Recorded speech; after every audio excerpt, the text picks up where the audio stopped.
Hi guys, welcome to the new lecture of code practice, and in this video we will talk about how to integrate DynamoDB Streams API with our Lambda function.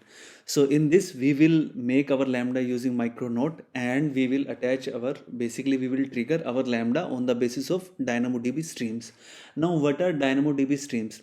So let's say whenever you are doing any operation in DynamoDB, it may be create, update, delete, or any kind of operation, right? So these update things we can invoke.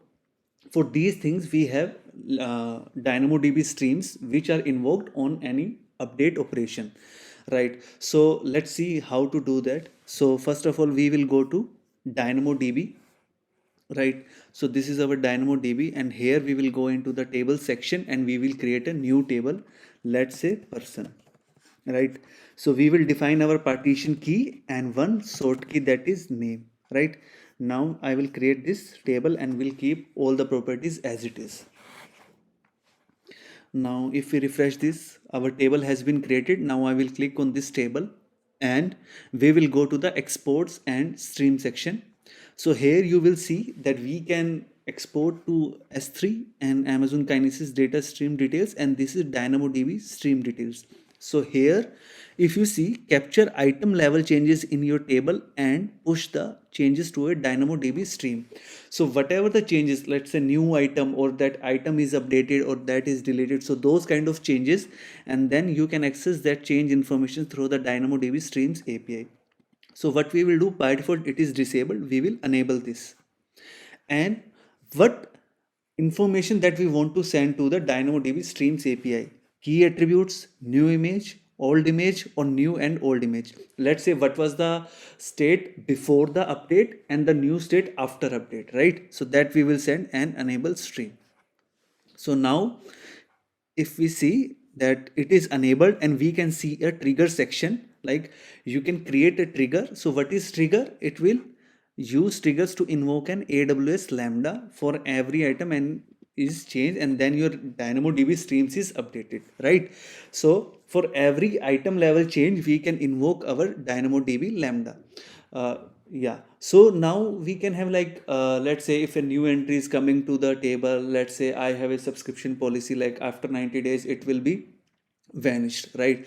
So what will happen, let's say if that entry is getting updated, then I will invoke my Lambda, and that Lambda will say, hey, use this information and send this mail to the customer, right? So our Lambda is based on the demand execution, right? So whenever a demand comes, it will be executed and we have to pay for that specific time only, right?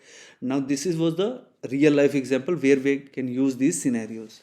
Now we have our DynamoDB in place. Now we will talk about our Lambda. So we will create a new Lambda, DynamoDB handler, stream handler. So this is our Lambda, and here we will extend this with Micronaut request stream handler. So in previous videos we talk about Micronaut request handler. So it's like a normal function, right? You can receive any kind of request, API gateway, from the API gateway or the normal request, and this is the request stream handler which is used to have to work with the DynamoDB streams API or any kind of streams, right? So we will annotate with introspected, and now we will override a function that is handle request. So it will receive input stream as a input. There will be output stream and the context, application context.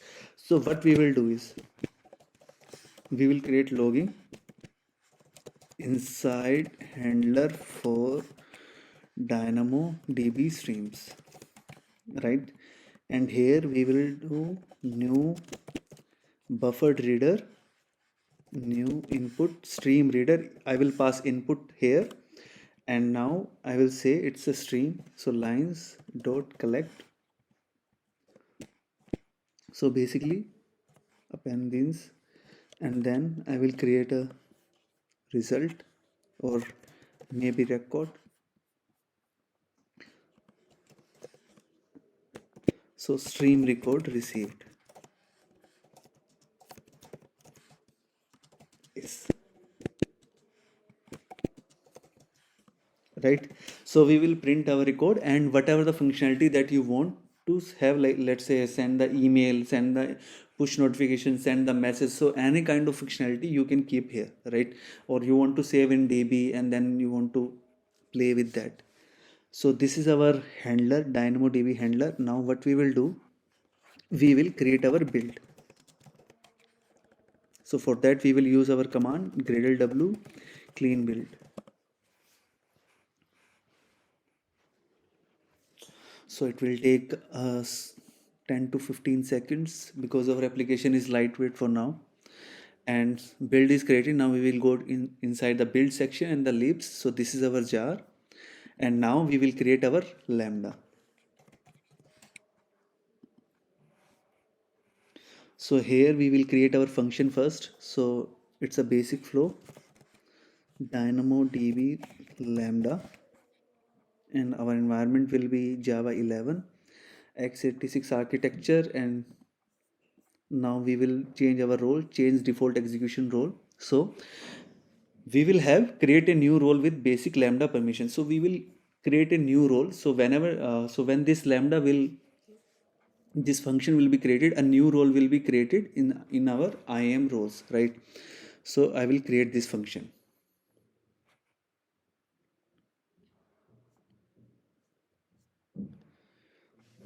So it will take some time, right?